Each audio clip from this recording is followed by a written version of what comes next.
नमस्कार। आज हम एक ऐसी वित्तीय पहेली को समझने की कोशिश करेंगे जिसकी शुरुआत हुई एक मामूली से लगने वाले बैंक ट्रांजैक्शन से। पर जैसा कि अक्सर होता है, जो दिखता है वो होता नहीं है। तो चलिए मामले को समझते हैं।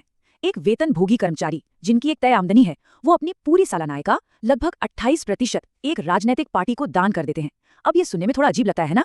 क्या ये मुमकिन है? और अगर है भी तो इसके पीछे की असल कहानी क्या हो सकती है?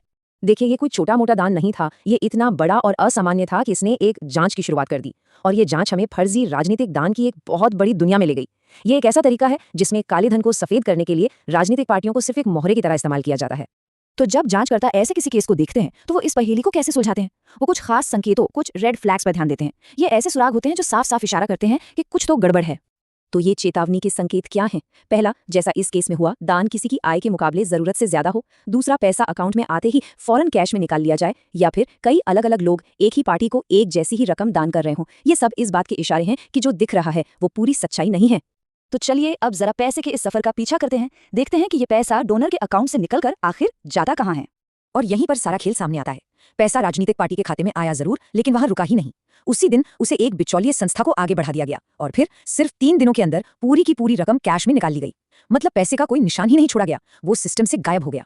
अब आप सोच रहे होंगे कि ये एक अकेला मामला होगा, लेकिन नहीं। जब जांच आगे बढ़ी तो पता चला कि ये तो एक बहुत बड़े और संगठित धोखे के जाल का बस एक छोटा सा धागा था। जांच में एक या दो नहीं बल्कि पूरी 23 ऐसी फर्जी राजनीति पार्टियां सामने आई। सोचिए, 23 पार्टियां जिनका एक पूरा नेटवर्क सिर्फ इसी काम के लिए बनाया गया था। और इन पार्टियों की मदद करने के लिए थी 35 शेल कंपनियां। ये वो कंपनियां होती हैं जो सिर्फ कागजों पर चलती हैं। इनका असली काम होता है पैसे को इतनी बार घुमाना कि उसका स्रोत ही पकड़ में ना आए। और जरा इस पूरे खेल का स्केल देखिए। इन पार्टियों में से सिर्फ एक को ही 19 करोड़ रुपए का दान मिला था। 19 करोड़, ये एक बहुत बड़ी रकम है जो इस सिस्टम के जरिए घुमाकर गायब कर दी गई। अच्छा, अब एक बहुत जरूरी सवाल उठता है। अगर दान देने वाले के पास चेक की रसीद है, सब कुछ कागज पर सही लग रहा है, तो फिर इसे कानूनी तौर पर गलत कैसे ठहराया जा सकता है? यहीं पर कानून की समझ काम आती है। कानून सिर्फ ऊपरी कागजों पर नहीं जाता, वो अधिकारियों को लेन देन की पूरी हकीकत जांचने का अधिकार देता है।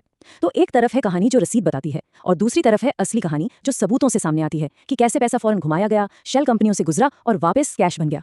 जैसा कि भारत की सुप्रीम कोर्ट ने भी कहा है, किसी भी मामले को मानवीय संभावनाओं की रोशनी में देखना चाहिए। इसका मतलब बहुत सीधा है। अदालतें ये देखती हैं कि असल में क्या होना संभव है, न कि सिर्फ वो जो कागज पर लिख दिया गया है। तो चलिए अब इस पूरी बातचीत के सबसे अहम हिस्से पर आते हैं। आखिर ये फर्जी दान इतने मायने क्यों रखते हैं? इनसे समाज को असल में क्या नुकसान होता है? इसका असर आप देखिए दोहरा होता है। एक तरफ ये हमारे टैक्स सिस्टम की नींव को कमजोर करता है। जब लोग इस तरह टैक्स बचाते हैं तो सरकारी खजाने को नुकसान होता है। ये वही पैसा है जो हमारी सड़कों, स्कूलों और अस्पतालों पर खर्च होना चाहिए था। और दूसरी तरफ ये राजनीतिक फंडिंग की पारदर्शिता पर एक बहुत बड़ा सवाल खड़ा करता है, जिससे काले धन को सिस्टम में आने का एक चोर दरवाजा मिल जाता है।